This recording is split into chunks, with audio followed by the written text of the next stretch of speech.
আসসালামু আলাইকুম রহমতুল্লাহ। কি অবস্থা সবার, কেমন আছেন সবাই? আশা করি সবাই ভালো আছে এবং সুস্থ আছি। 2025 সাল আর একদিন আছে, এরপরেই শেষ হয়ে যাবে। এখন 2026 সালে আপনাকে আমাকে প্রমিস করতে হবে, আমার সাথে প্রতিজ্ঞাবদ্ধ হতে হবে যে ভাইয়া একটা ভালো একাডেমিক কামব্যাক কিন্তু লাগবে। যা করছি করছি, যেটা চলে গেছে গেছে। আমার যেমন হচ্ছে গিয়ে যা করছি করছি হয়ে গেছে, আপনারও যা করছেন করছেন হয়ে গেছে। এখন 2026 সাল থেকে এরকম আর করা যাবে না। একটা ভালো একাডেমিক কামব্যাকের জন্য আমাদের এইচএসসি 27 ব্যাচ প্রতিজ্ঞার আপডেটটা সম্পর্কে আপনাকে জানাতে এসেছি। খুব মনোযোগ দিয়ে খেয়াল করেন। এই যে ভাই, আপনাদের যে পরীক্ষা মানে কলেজে 4 মাস চলে গেল, আপনি কি করছেন? আপনি এই 4 মাসে কি করছেন? আমি জানি না আপনি কি করছেন, বাট আমি কি করছি একটু খেয়াল করেন, মনোযোগ দিন। আমরা গুণগত রসায়ন এবং মৌলের পর্যাবৃত্ত ধর্ম, রাসায়নিক বন্ধন, এই দুইটা চ্যাপ্টার কিন্তু শেষ করে ফেলছি আলহামদুলিল্লাহ।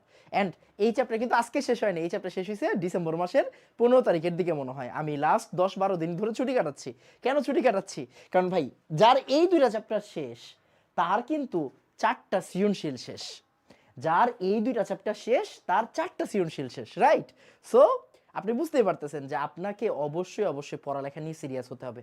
আমাদের এইচএসসি 27-এর ব্যাচ প্রতিজ্ঞায় এই দুইটা চ্যাপ্টার যেমন শেষ, নতুন নিউজের জন্য আসছি। সেটা কি বলেন তো?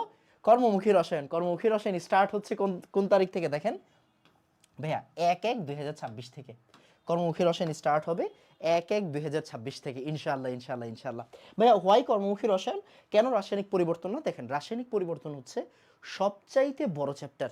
এই সম্পূর্ণ কেমিস্ট্রি ফার্স্ট পেপার বইয়ে সবচেয়ে বড় চ্যাপ্টার হচ্ছে রাসায়নিক পরিবর্তন, অ্যান্ড অনেক অনেক অনেক ইম্পর্টেন্ট একটা চ্যাপ্টার। এই চ্যাপ্টারটাতে আমরা মানে ইনসেন লেভেলের পড়ালেখা করব। এই চ্যাপ্টারটা আমি কি চাচ্ছি, এই চ্যাপ্টারটা শুরু করার আগে যাতে একটি স্টুডেন্ট ফার্স্ট পেপার নিয়ে রিলিফ থাকে, ফার্স্ট পেপার নিয়ে যাতে তার কোনো টেনশন না থাকে। কেন? দেখেন, এই 4টা চ্যাপ্টার যখন আমার শেষ হয়ে যাবে, এই 4টা চ্যাপ্টার যখন আমাদের শেষ হয়ে যাবে, তখন আমরা আরামসে যে কোনো পরীক্ষায় ফার্স্ট পেপার মানে হাফ ইয়ারলি হোক, হাফ ইয়ারলির পরে 2টা সিটি হয়, তারপরে মূল পরীক্ষা হয়, তাই না? তো মানে একদম বার্ষিক পরীক্ষা হয়, যেটা ইয়ার ফাইনাল বলেন আপনারা। তো এই 4টা চ্যাপ্টার যখন আমাদের শেষ হয়ে যাবে, তখন আমরা আরামসে এই জায়গা থেকেই দেখবেন আমরা 5টা থেকে 6টা সিকিউ কমন পাবো। 5টা থেকে 6টা সিকিউ কমন পাবো। অ্যান্ড এই জন্য আমরা চাচ্ছি এই 4টা মানে এই 2টা ছোট ছোট চ্যাপ্টার আগে আগে শেষ করায় ফেলতে। এরপরে একদম নিশ্চিন্তে, একদম মাথাটাকে ঠান্ডা করে, একদম কোনো দিকে না তাকায়া শুধুমাত্র রাসায়নিক পরিবর্তন পড়ব, আর সাথে সেকেন্ড পেপারটা স্টার্ট করে দিব। এটা হচ্ছে আমাদের প্ল্যান। তো 1 তারিখ থেকে শুরু হচ্ছে কর্মমুখী রসায়ন।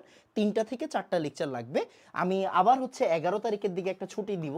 11 আর 13 তারিখ এই 2 দিন আমি ইনশাল্লাহ ঢাকায় থাকবো না, আল্লাহ যদি বাঁচায় রাখে আর কি। সো আপনার এই 1 থেকে 10 তারিখের ভিতরে আমাদের কর্মমুখী রসায়ন ফুললি শেষ করাই দিব। এরপরে আমরা আবার ঢাকায় ব্যাক করে ল্যাবরেটরি নিরাপদ ব্যবহারটা শেষ করাবো 2 দিনে। তারপর এই মাসের মানে জানুয়ারি মাসের শেষের দিকে আমরা স্টার্ট করব নান আদার দেন সবচাইতে ভাইটাল চ্যাপ্টার, সবচেয়ে ইম্পর্টেন্ট চ্যাপ্টার, সেটা হচ্ছে রাসায়নিক পরিবর্তন। এই রাসায়নিক পরিবর্তন দিয়ে শেষ হবে আমাদের জানুয়ারি মাস, শুরু হবে ফেব্রুয়ারি মাস। এটা হচ্ছে আমাদের প্ল্যান। আর সাথে সাথে সেকেন্ড পেপারটাও আমরা স্টার্ট করে দিব পরিবেশ রসায়ন দিয়ে ইনশাআল্লাহ ইনশাআল্লাহ ইনশাআল্লাহ। তো এই তো আমাদের মোটামুটি এইটাই ছিল কোর্স আপডেট। আপনারা যারা 27 ব্যাচের স্টুডেন্ট আছেন, তারা ভুলবশত আর লস দিয়েন না সময়। এই সময়ে আপনি আর ফেরত পাবেন না। 2026 সাল থেকে সবাই ভাইয়ার সাথে প্রতিজ্ঞাবদ্ধ হয়ে যান যে ভাই, আমরা আর কখনো পড়া মিস দিব না। একদম দিনের পড়া দিনে শেষ করব। যতই পরীক্ষা থাকুক, যাই থাকুক, একদম যেভাবে বলতেছেন ওইভাবে চলবো। তো দেখা হবে ইনশাল্লাহ আমাদের ব্যাচ প্রতিজ্ঞার লাইভ ক্লাসে 1 তারিখ যেটা শুরু। অ্যান্ড এই ব্যাচে কিন্তু অলরেডি ভাই প্রায় 1900 স্টুডেন্ট মানে 2000 স্টুডেন্টের মতো ভর্তি হয়ে গেছে। সো আপনি 27 ব্যাচের, আপনি কেন এখনও বসে আছেন আমি জানি না। সো দ্রুত ভর্তি হয়ে যান ব্যাচ প্রতিজ্ঞায়। দেখা হচ্ছে নতুন বছরে। আসসালামু আলাইকুম ওয়া রাহমাতুল্লাহ। ধন্যবাদ সবাই।